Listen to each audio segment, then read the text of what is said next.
आप सभी लोगों का बहुत बहुत स्वागत अगेन इस वीडियो लेक्चर सीरीज के पार्ट में। चैप्टर का नाम द स्टोरी ऑफ पालमपुर है। The story of village of Palampur video lecture series का सेकंड पार्ट।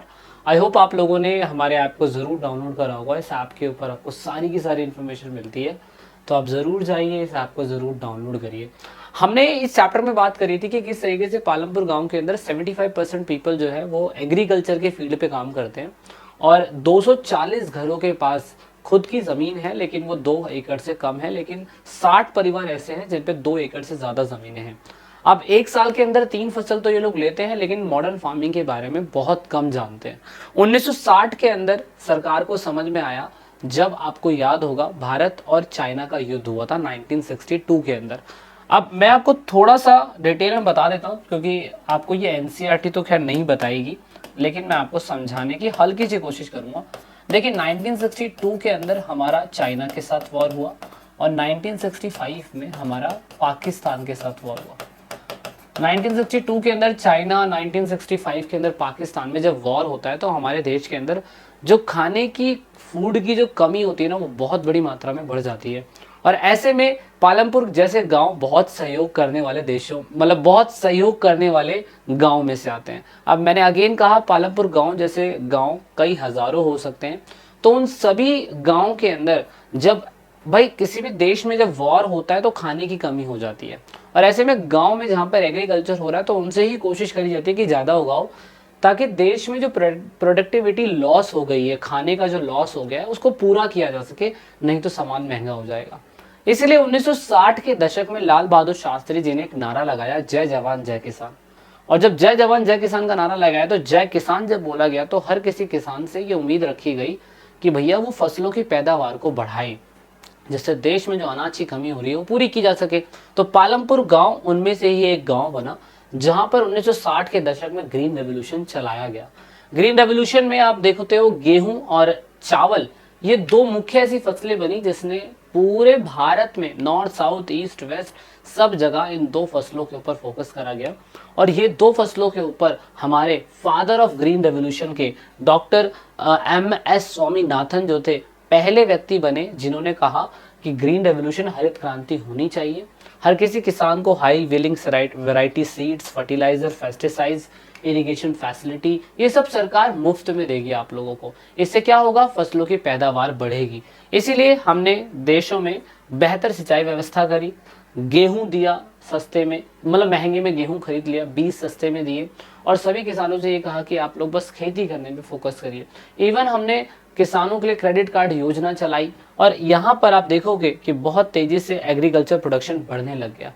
अब एग्रीकल्चर प्रोडक्शन बढ़ने की वजह से हरित क्रांति के फायदे नुकसान दोनों थे। फायदे नुकसान में अगर हम बात करें तो यहाँ पर फायदे नुकसान की बात करें तो लोगों ने नुकसान के ऊपर ज्यादा फोकस करा, कि जो पालमपुर गांव में अमीर किसान थे उनको ज्यादा फायदा हुआ, गरीब किसान को कम फायदा हुआ। ज्यादातर फोकस सिर्फ गेहूं पे करा गया, दूसरी फसलों पे नहीं करा गया। चावल पे करा गया, गेहूं पे करा गया, पर दूसरी फसलों पे नहीं करा गया।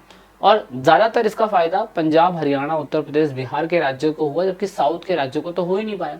लेकिन फिर भी हरित क्रांति से फायदा हुआ। एटलीस्ट जो देश पहले सामान बाहर से खरीद रहा था, वो सामान अब वो बाहर से नहीं खरीदेगा। इससे क्या होगा, इससे कंजम्पशन जो होगा सभी लोगों को देश में मिल पाएगा, एक अच्छी बात रही। और यहां से आप कहोगे कहानी थोड़ी सी बदल जाती है। अब पूरे के पूरे पालमपुर गांव के अंदर जिन लोगों के पास खेती नहीं है, 150 परिवार ऐसा है जिसपे खेती नहीं है। अब वो करेंगे क्या दोस्तों? अब वो करने के लिए 150 परिवार जो है, वो आपको पता है, हमने पहले भी पढ़ लिया था कि 150 फैमिली के पास तो अपनी खुद की जमीन है ही नहीं है, तो ये भी छोटी कास्ट है, दलित कास्ट है।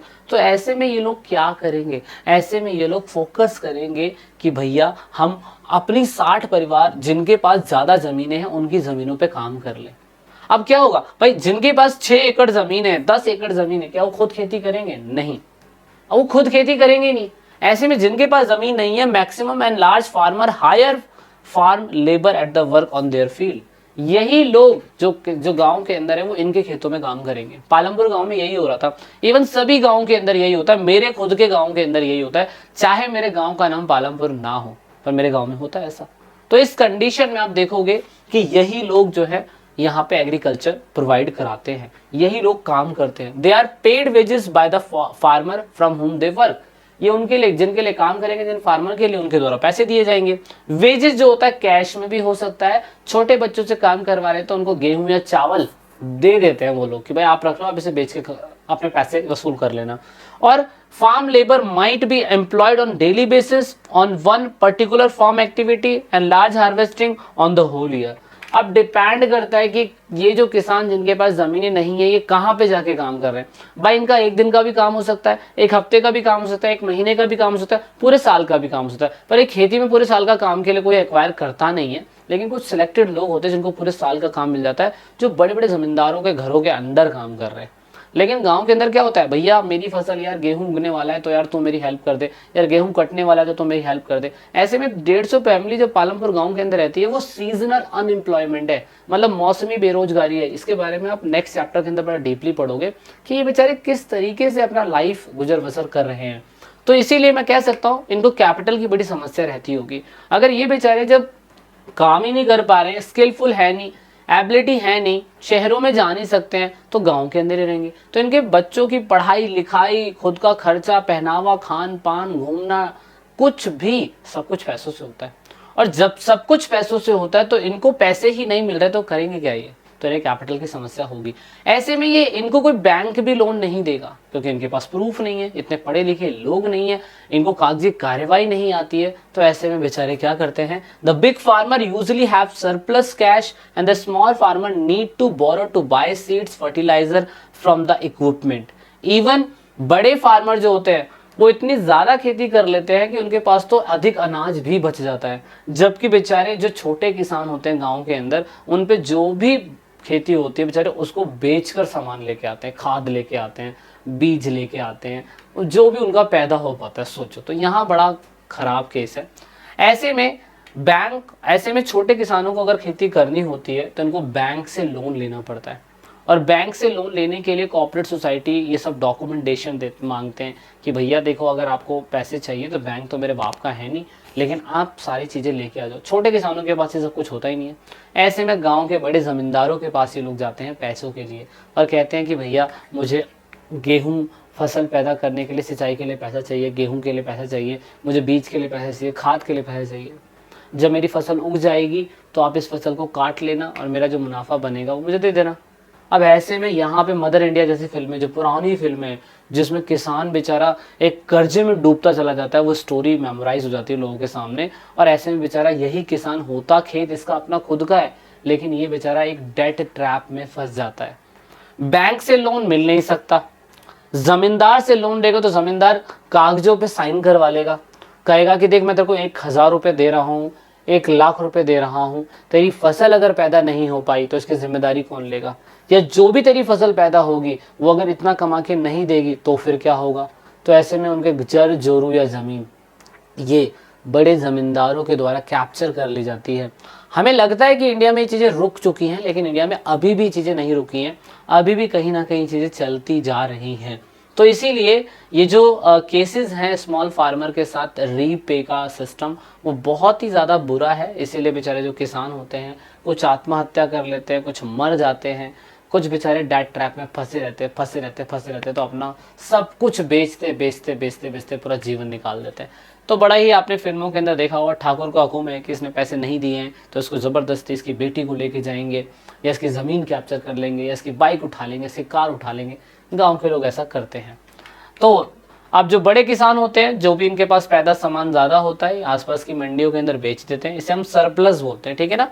जितनी ज़रूरत है उतना अगर पैदा हो गया तो अच्छा है, लेकिन ज़्यादा पैदा हो गया तो बेच दो और अच्छा खासा मुनाफा करा लो। तो बड़े बड़े ज़मींदार यही करते हैं।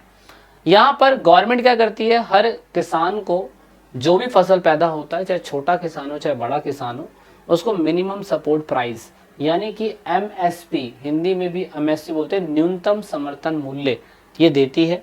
और न्यूनतम समर्थन मूल्य जो होता है किसानों को मिलता है और इसी से ही अपना जीवन यापन चला पाते हैं। भाई किसान ने बोला कि इस साल का जो गेहूं पैदा होगा वो 5 रुपये का खरीदा जाएगा। MSP क्या है थोड़ा आगे हम चैप्टर में डिस्कस करेंगे तो और अच्छा समझ में आएगा। दूसरा, इन सब चीज़ों को मेंटेन करने के लिए फूड कॉर्पोरेशन ऑफ इंडिया बनाया गया है, FCI से शॉर्ट फॉर्म में बोला जाता है, भारतीय खाद्य निगम। ये पूरी तरीके से देखता है कि जो भी गेहूं सरकार ने खरीदा है वो पूरे भारत में सभी लोगों को सस्ते दामों में मिल रहा है या नहीं मिल रहा है, ये इसका काम है। इसके लिए गवर्नमेंट जॉब में निकलती है, फॉर्म वॉर्म आपने भरना है अगर 12th के बाद FCI के लिए, तो आप ज़रूर भरिएगा। एक टाइम पे मैंने भी फॉर्म भरा था इसका, पता नहीं उसका क्या हुआ। चलिए मिलते हैं नेक्स्ट क्लास में, वीडियो के थर्ड पार्ट में मिलेंगे।